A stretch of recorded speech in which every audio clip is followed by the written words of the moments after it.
Hey everybody, I'm DJ Sixsmith. You're watching The Sit Down. Ben Widdicombe is here with us. Gatecrasher's brand new book. How are you, man? What's going on? Hi, DJ. I'm good, thank you. How are you? I'm doing really well. So you've had this really interesting career in the media space when it comes to covering entertainment. I feel like things have really blown up during the time you've covered things. So Sure. what was it like kind of reliving your career and all the different crazy people you've encountered so far? Well, I moved to New York from Sydney in 1998, and I was nominally the New York correspondent of Australian Arts magazine.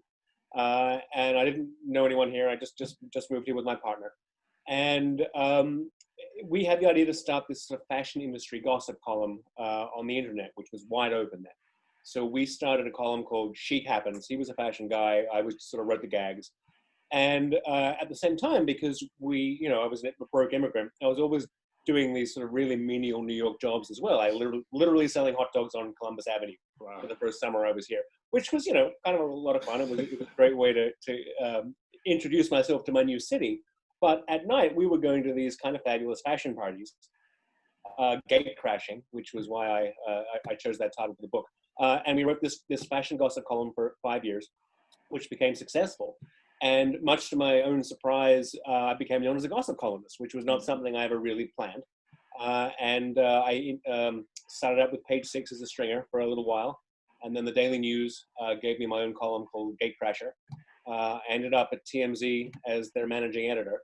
And then I got sick of gossip around 2010. And for the last 10 years, I've written mainly about the wealthy and that culture here in New York. A lot of it for the New York Times. And actually, just after this book went to bed, I got a new job as editor-in-chief of Avenue magazine, which is a long-standing luxury lifestyle magazine here in Manhattan. So the magazine job isn't part of the book, but everything from being an internet gossip columnist to writing for the New York Times, where I wrote their weekly social column called No Regrets, is in the book. That's really incredible. So when do you feel like things really started to first pick up, just in terms of the coverage overall across the industry? Well, having started in fashion was really having a moment in the 90s when I started doing it. Everyone was a celebrity. The editors were celebrities. The models were supermodels. The designers were celebrities. So New York Fashion Week was as big as it ever got. And I think things started going south for the fashion world around 9/11. That was obviously a big blow. A lot of media outlets never really recovered from that. And of course, there were broader technological and societal forces working against them, but 9/11 was just an inflection point. So fashion went into decline at that point. My career was going into celebrity anyway, so that wasn't bad. It was the dawn of the reality television craze and things like that. It was before social media. So the first decade of this millennium was all about people like Paris Hilton and later Kim Kardashian. So they were the celebrities that everyone wanted to know about. Britney Spears, what crazy thing is Lindsay Lohan doing every day?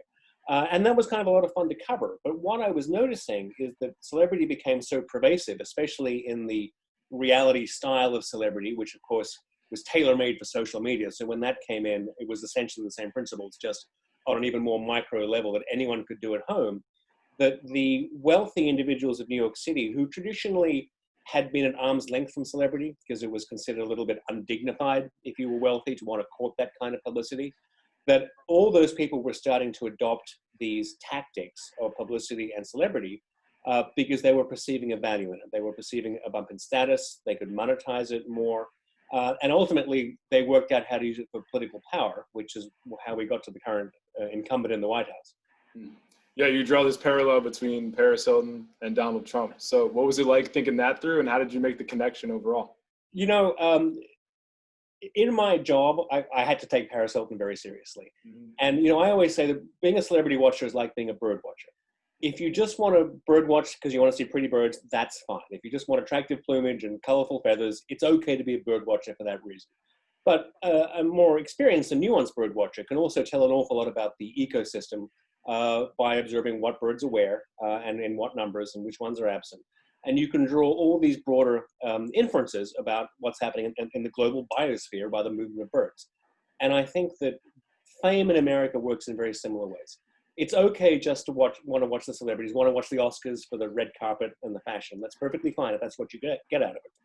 But it really is, celebrity culture really is the bellwether of American culture more broadly.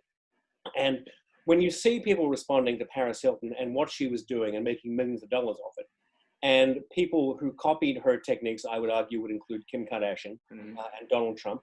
Of course, Trump got an earlier start. He was already famous in the 80s, but he, I do think, copied the Paris Hilton technique very successfully, and he rode it all the way to the White House. So the thesis of my book really is that ultimately the wealthy in America, especially in New York City, have copied the celebrity tactics to their great benefit. Yeah, there's a lot of really interesting layers there. Do you have any specific Trump stories you remember from his days as just a guy in New York City before all this in the White House? Yes, I did spend a lot of time with Donald before he became president, and you know, and really all the family. I mean, I interviewed the kids several times. I've met all his wives. I've interviewed Melania. I've interviewed Ivanka. I briefly, you know, encountered Marla Maples. And the thing about Donald is what you see really is what you get. There's a lot of my Australian relatives want to know, wow, you know, you've met Donald Trump. What's he like? And the only answer to that really is he's like what he looks like on television. Like there's no hidden layer there. He's completely one-dimensional, and what you see is what you get. But he certainly was ahead of the curve in adopting his tactics, and to his spectacular benefit. You know, I can make the same argument for Donald Trump as I could for Kim Kardashian in terms of what she did with her family and the reality show and what it's become. So you think it was just right place, right time, right circumstances with social media, or she kind of took the Paris Hilton playbook and really expanded it to a whole different level? Well, you know, I think the cultural wind was blowing in one particular way, and that just benefited a certain type of person.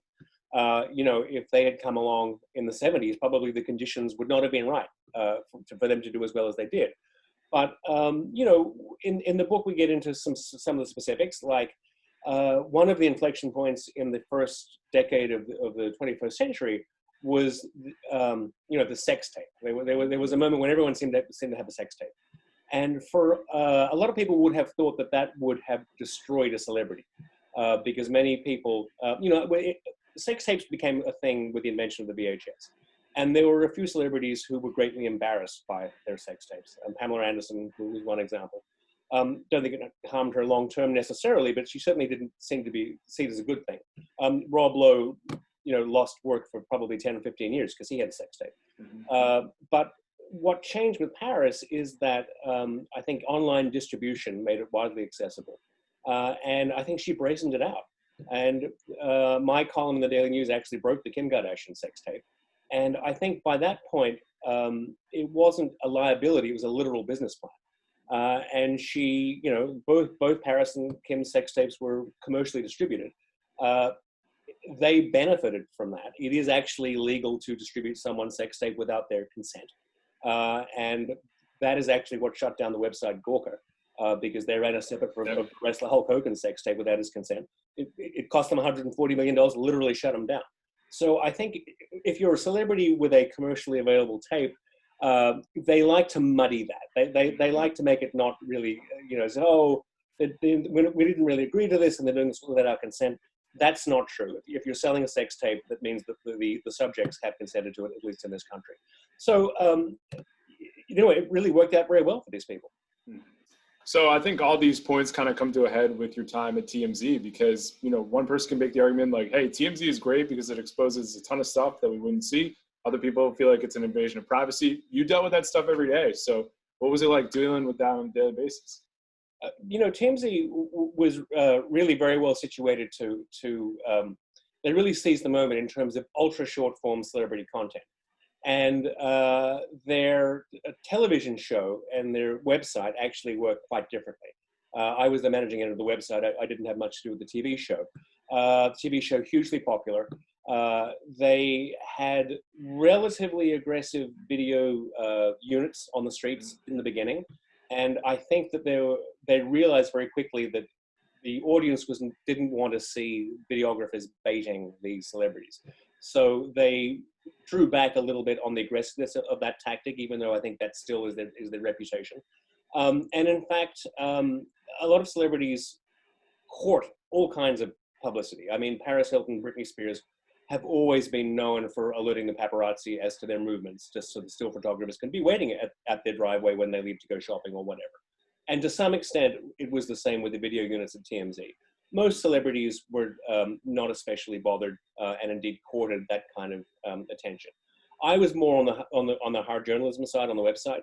I was there during the Tiger Woods period, where TMZ was breaking scoop after scoop. And what I really learned about from TMZ is how they made really very incremental news broken 3-5 times a day on the same story, something very compelling. Because of course I'd come up in the newspaper world where you had one story a day and you put everything in that story, and it was published on a dead tree and you could buy it at 6 o'clock in the morning at your local newsstand. TMZ really worked out a way to like sort of break the story down into nuggets and have 5 breaking news stories a day. Do you think celebrities have gotten smarter in terms of how they handle everything? Because it feels like, you kind of go back into the 2000s and it was Britney Spears and Lindsay Lohan and Paris Hilton. There were a lot of rise and falls, a lot of really interesting stuff going on. Do celebrities have more of a playbook in terms of how to avoid some of the downfalls now? Well, I think the number one, human nature will always trip people up. But I think the number one change is that the media has become much less relevant than it was because of social media. And it's called media because you mediate the experience of the subject and the reader. And now that layer is almost obsolete.